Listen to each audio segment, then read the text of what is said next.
참으신 어린 양 예수,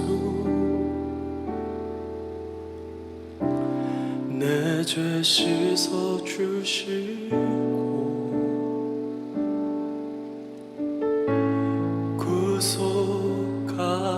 구속하셨네. 어둠을 물리치신 세상의 빛 예수, 영광의 빛 비추사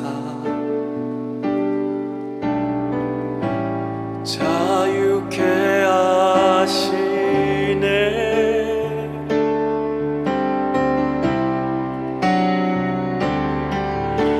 예수 하나님의 완전한 사랑, 예수 하나님의 값없는 은혜, 예수 하나님의 놀라운 지혜, 아름다운 그 이름 예수.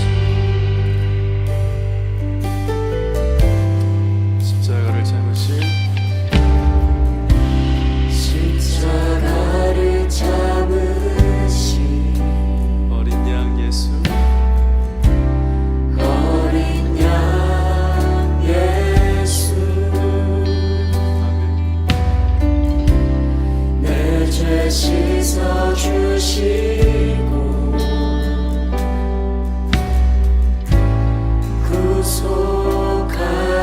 구속하셨네. 어둠을 물리치신 세상의 빛 예수, 영광의 빛 비추사 자유케 하시네.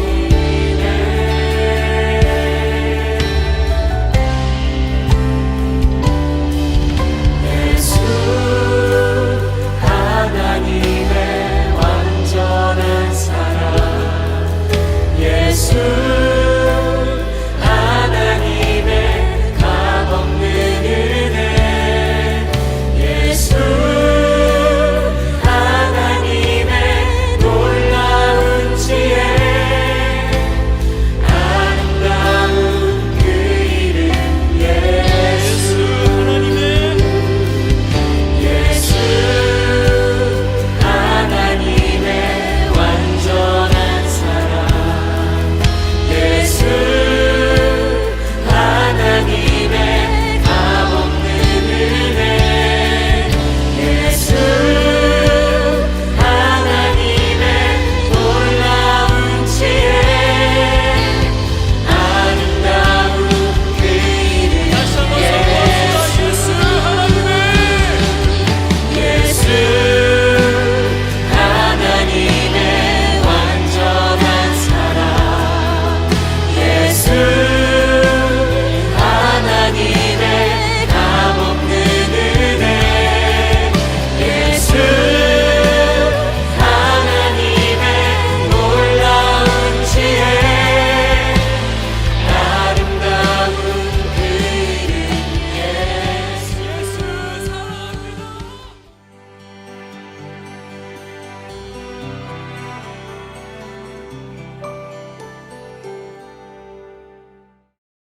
오늘의 말씀을 같이 읽겠습니다. 누가복음 22장 63절부터 71절입니다. 예수를 지키는 사람들이 예수를 때리면서 모욕하였다. 또 그들은 예수의 눈을 가리고 말하였다. 너를 때린 사람이 누구인지 알아맞추어 보아라. 그들은 그 밖에도 온갖 말로 모욕하면서 예수에게 욕설을 퍼부었다. 날이 밝으니 백성의 장로회 곧 대제사장들과 율법학자들이 모여서 예수를 그들의 공회로 끌고 가서 이렇게 말하였다. 그대가 그리스도이면 그렇다고 우리에게 말해 주시오. 예수께서 그들에게 말씀하셨다. 내가 그렇다고 여러분에게 말하더라도 여러분은 믿지 않을 것이요.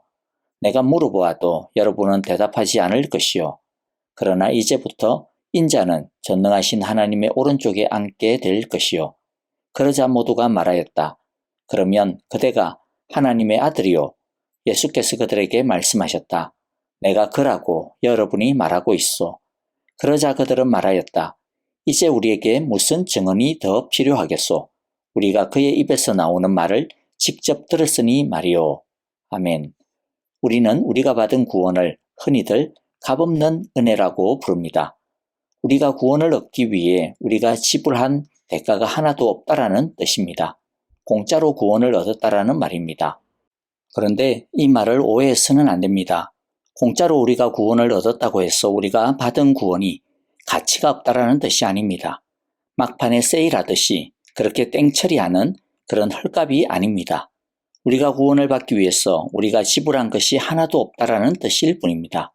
그러나 실상은 값없이 받은 우리의 구원에는 주님이 치르신 값비싼 대가가 있습니다.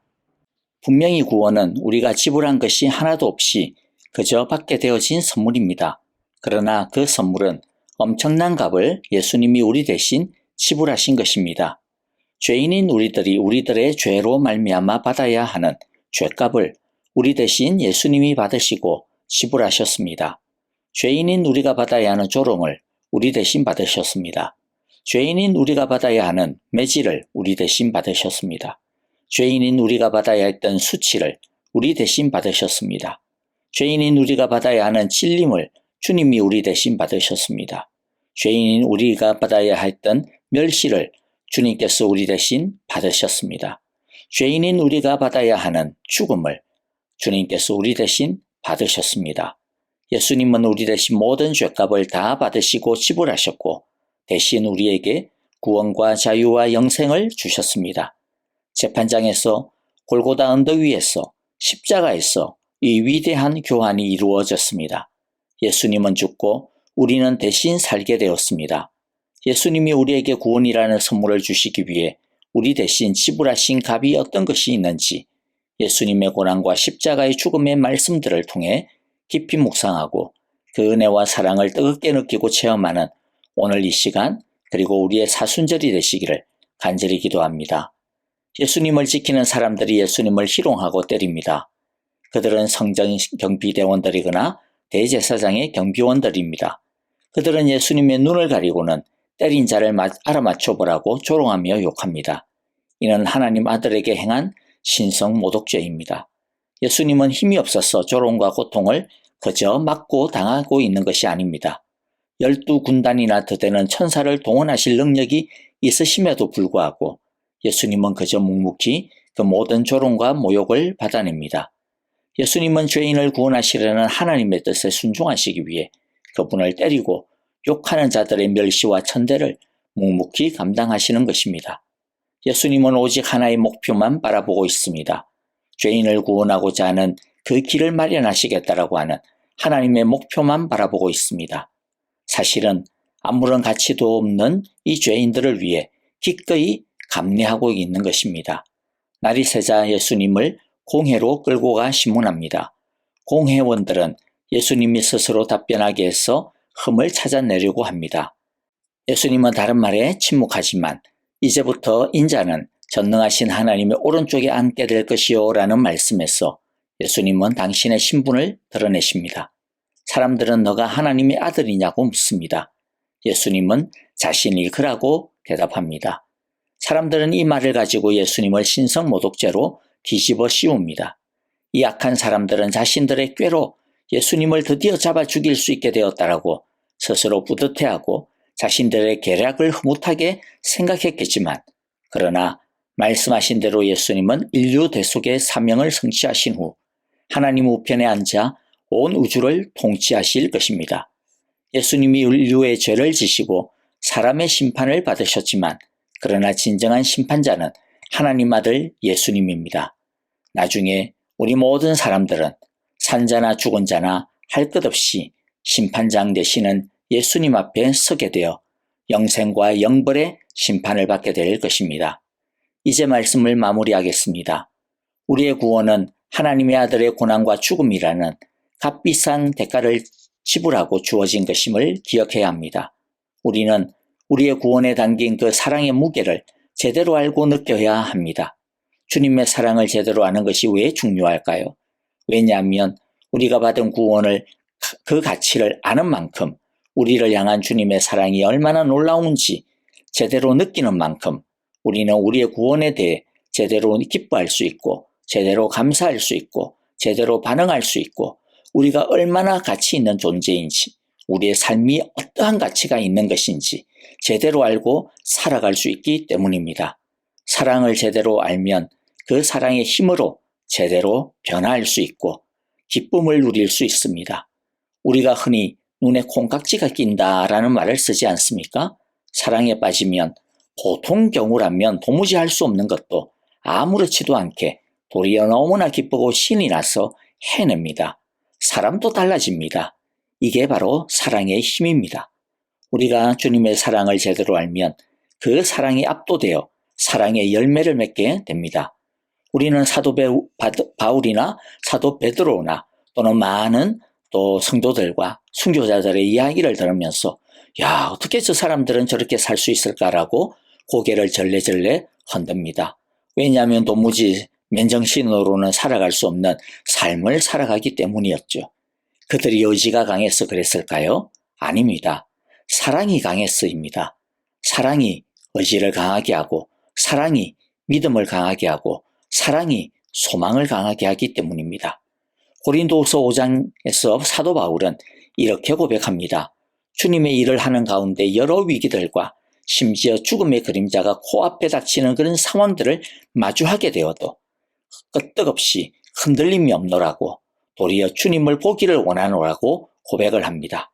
고린도후서 5장 6절에서 그러므로 우리는 언제나 마음이 든든합니다. 언제나 죽음 앞에서라도 굴하지 아니하고 마음이 든든하다. 고린도후서 5장 8절에서도 또 똑같은 말을 반복합니다. 우리는 마음이 든든합니다. 이런 모습을 보면서 사람들은 어떻게 저럴 수 있을까? 무슨 정신으로, 무슨 힘으로 저럴 수 있을까 하고 놀랍니다마는 사도 바울은 그 비결을 이렇게 고백하고 있습니다. 고린도후서 5장 13절인데요. 우리가 미쳤다고 하면 하나님께 미친 것이요. 정신이 온전하다고 하면 여러분을 두고 온전한 것입니다. 즉, 우리가 미친 것이라면 미친 것이라고 할 수 있겠죠. 그러나 우리는 하나님께 미쳤습니다. 그러면 도대체 왜 하나님께 미쳤을까요? 어떻게 그렇게 살 수 있을까요? 그것에 대하여 이어서 계속 말합니다. 고린도서 5장 14절 15절입니다. 그리스도의 사랑이 우리를 휘어잡습니다. 우리가 확신하기로는 한 사람이 이 모든 사람을 위하여 죽으셨으니 모든 사람이 죽은 셈입니다. 그런데 그리스도께서 모든 사람을 위하여 죽으신 것은 이제부터는 살아있는 사람들이 자기 자신들을 위하여 살아가도록 하려는 것이 아니라 자기들을 위하여 죽으셨다가 살아나신 그분을 위하여 살아가도록 하려는 것입니다. 보이는 것을 넘어 보이지 않는 것을 바라보며 믿음으로 살아갈 수 있는 그 힘의 원동력이 무엇이라고 이야기합니까? 자기들을 위하여 살지 아니하고 예수님을 위하여 살아가도록 하는 그 원동력이 무엇이라고 말씀합니까? 그리스도의 사랑이 자기를 휘어잡아 버렸기 때문이라고 합니다. 그리스도의 사랑에 완전히 사로잡혔기 때문이라는 것이죠. 사람이 어떤 사랑에 빠지게 되면 그 사람이 어떻게 살게 됩니까? 자기를 위해 살지 않게 되죠. 사랑하는 사람을 위해서 물불을 가리지 않고 살게 됩니다. 진짜 사랑에 빠지면 사랑받는 것에서 즐거움을 누리는 것보다 사랑하는 것에서 즐거움을 더 크게 누리게 됩니다. 이것이 바로 비결입니다. 하나님을 사랑하는 비결, 하나님의 뜻을 따라 사는 비결, 다른 사람을 사랑하고 용서하며 섬기는 비결, 주님과 주님의 나라를 위해 사는 그 힘의 비결이 어디에 있다고 생각하십니까? 말씀대로 순종해야 되겠다. 이러한 결단과 의지력에서 오는 것일까요? 아닙니다. 그 결단과 의지력이 물론 꼭 필요하고 중요합니다. 그러나 그 결단과 의지력을 생성시키는 원천, 그리고 지치 그치지 아니하고 어떤 일이 있어도 끝까지 버티게 하는 그 인내력의 에너지는 사랑입니다. 그러므로 오늘 그리고 이 사순절 남은 기간 동안 우리 이렇게 기도합시다. 주님, 나의 구원 안에 있는 주님의 사랑의 뜨거움과 그 크기를 제대로 알게 하여 주십시오. 그리하여 바울처럼 당신의 사랑 안에 안기게 하여 주소서. 당신의 사랑으로 나를 휘어잡아 주소서. 아멘. 이제 우리 함께 찬양하고 기도하겠습니다. 오늘 말씀을 기억하고 결단하며 기도하기를 바라고요. 우크라이나의 평화를 위해 기도해 주시고 교회와 형제자매들을 위해 기도해 주시기를 바라는데요. 특별히 박윤경 전도사님을 위해 그리고 박안신 장로님을 위해 기도해 주실 때 출혈 부위를 이렇게 레이저로 지지는 그러한 수술 일정을 잡으려고 했는데 부위가 바뀌어서 일정이 미루어지고 있는 상황입니다. 하나님께서 최고의 때에 최고의 치료를 장로님께 허락해 주시기를 기도해 주셨으면 하고요. 그리고 박옥자 권사님을 위해서도 기도 부탁을 드립니다. 수술한 다리에 이상이 생겨 병원에 입원하고 계신데 바이러스가 다른 뼈까지 전이가 되어 검사를 받고 계시는데요. 심하면 좀 심각한 상황이 될 수도 있다고 하는 것 같습니다. 여러분, 우리 권사님의 깨끗한 치유를 위해서 간절히 기도를 부탁을 드립니다. 이제 우리 함께 찬양을 드리며 기도하겠습니다.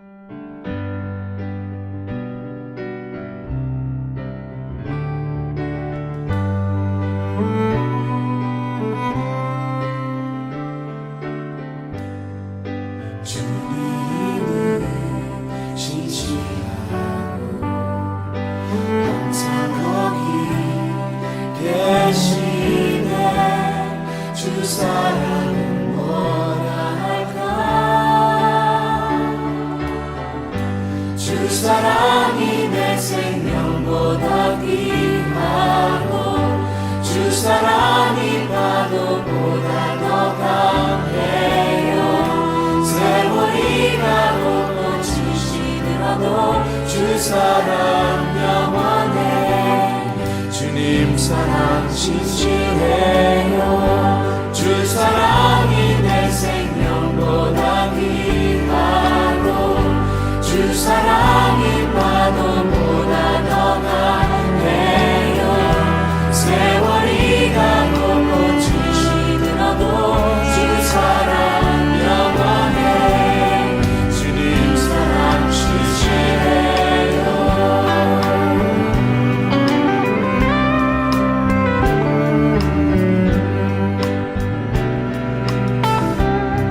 주님은 신실하다. 주님은 신실하고 항상 거기 계시네. 주 사랑을 뭐라 할까. 주 사랑이 내 생명보다 귀하고 주 사랑